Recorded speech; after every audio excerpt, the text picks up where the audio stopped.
বাগদহ sporting ক্লাবের আয়োজিত running football tournament বাঙালির সেরা তুমি ফুটবল আজ 29 ডিসেম্বর রবিবার বিকেলে গঙ্গাজল ঘাটি ব্লকের অন্তর্গত বাগদহ স্পোর্টিং ক্লাবের পরিচালনায় 8টি টিমের রানিং ফুটবল টুর্নামেন্টের চূড়ান্ত পর্যায়ের খেলা অনুষ্ঠিত হলো বাগদহ স্পোর্টিং ক্লাব ফুটবল মাঠে।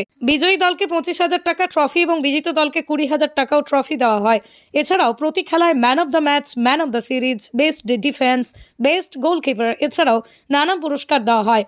ফাইনালে মুখোমুখি দুই দল জামগাড়ি দীপক একাদশ বনাম জোড়হিরা ঋষিকা বাকুল ফুটবল টিম। টানটান উত্তেজনায় জামগাড়ি দীপক একাদশ জয়লাভ করে। এই খেলায় দর্শকদের ভিড় ছিল চোখে পড়ার মতো। উপস্থিত ছিলেন বাঁকুড়া সাংগঠনিক জেলা আইএনটিটিউসি সভাপতি রথিন ব্যানার্জি, দলনেতা প্রদীপ চক্রবর্তী, বিদ্যুৎ কর্মাধ্যক্ষ তারাশঙ্কর মণ্ডল, গঙ্গাজল ঘাটি পঞ্চায়েত সমিতির সহসভাপতি নিমাই মাঝি সহ আরও অনেকেই। এই খেলায় আয়োজকরা কি জানালেন শুনে নিন।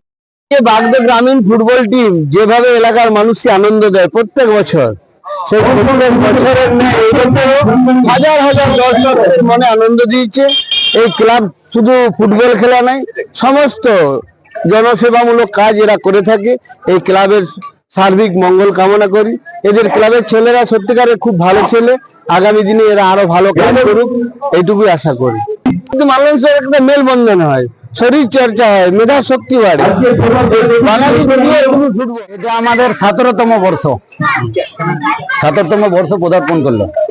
8টি টিমের মধ্যে খেলা অংশগ্রহণ করেছিল, তার আজকে পরিসমাপ্তি হলো। আজকে আমাদের মেগা ফাইনাল ছিল, তা আমাদের কিছুক্ষণের মধ্যে সমাপ্তি হলো এবং দুটি টিম ছিল, জোড়হিরা ঋষিকা বাকুল ফুটবল টিম এবং জামগাড়ি দীপক একাদশ ফুটবল টিম।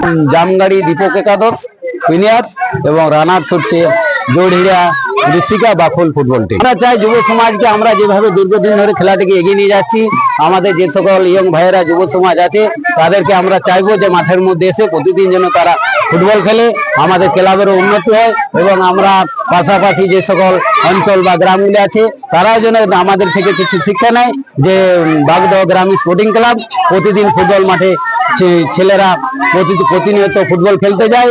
এই উৎসাহ আমরা সবাইকে দিতে চাই।